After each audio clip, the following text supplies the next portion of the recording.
After a very rough start, this new co-op shooter has become PlayStation's biggest ever launch on PC. Whoa!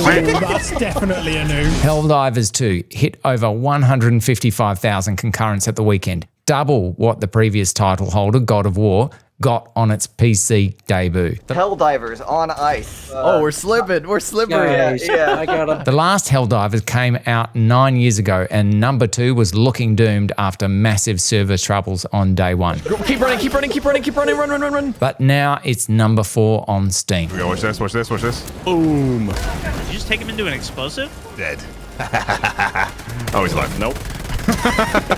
This is what Lara Croft could look like in the next Tomb Raider game. The concept art surfaced this week on the revamped Tomb Raider website. We've not seen anything from the upcoming game. And this is, I repeat, only concept art, but the jewels are back. And everyone is pretty happy Lara has a braid again. New Lara also wears the jade pendant first seen in the 2013 Tomb Raider.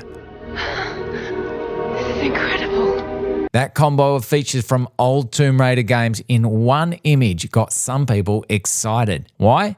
Because it suggests the next game really will bring back those 3 eras together in a whole new story, just as devs Crystal Dynamics promised. If you fell for Lara in the 90s, the remaster of the original 3 games is a nice trip back in time on modern hardware using modern controllers. The new games work on PS4 and 5, Switch, Windows, and Xbox One and Series XS. And you can toggle between the classic and updated versions in every part of the game. Menus, menu fonts, every FMV cutscene, and the static loading screen art. But what I really love are the menus. Firstly, they do include the option to toggle the graphics at any point, including on the menus. That toggle button sure can take some mashing, says PC Gamer. But if you were expecting more than just some higher res textures in this makeover, it might pay to look away. Not everyone thinks the remaster has done enough. The man who wrote and directed the cult JRPG Shoden has died. Yoshitaka Murayama died due to complications from an ongoing illness, his studio said. Shoden came out in the mid-1990s and went on to become a beloved game. It's regarded as one of the finest examples of a JRPG. Murayama was working on the Ayuden Chronicle, 100 Heroes, when he became ill. He won't get to see it released. It's out on April 23. Sadly, he'll also miss the release of the remastered Suikoden series. After weeks of rumors and silence from Microsoft, Xbox bosses Phil Spencer, Sarah Bond, and Matt Booty have explained what the future of the console will look like. Number 1, Starfield and Indiana Jones and the Great Circle are not going to other consoles. 4 games are, but Phil Spencer didn't name them. I don't want to take anything away from those teams.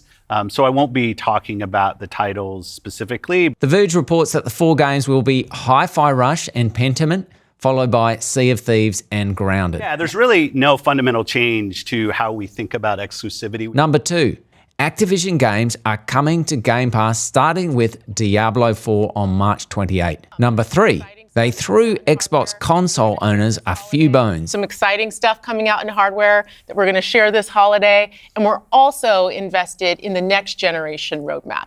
And what we're really focused on there is delivering the largest technical leap you will have ever seen in a hardware generation. But I will say compatibility, the ability to not only play the games, but my saves are still there with our cloud save systems to try to keep the services up as long as we can so that people can play, is a tenet of what we are as Xbox. It's at our foundation. And when we look at future hardware generations and what we're going to support, making sure that we respect, which is the word I use, respect the investments that people have made in Xbox going forward is fundamental. Number 4, the future of Xbox is Game Pass. So looking at these 3 Microsoft executives, the message I received strongly is that Game Pass is the number 1 Xbox priority. Getting games like Diablo 4 onto Game Pass is what they care about. The truth is, in business, you can only have one priority. For these guys, the Xbox as a piece of hardware, well, that's now a ball and chain, something dragging them back to the past when games were in service to hardware, as Phil put it. Game Pass is where they really want to compete. So while console game exclusivity may continue, it's a byproduct, not an end in itself.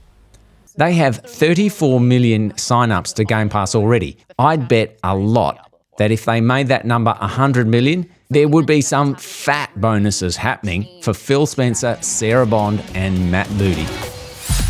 You've been watching Polymos this game week. Please subscribe.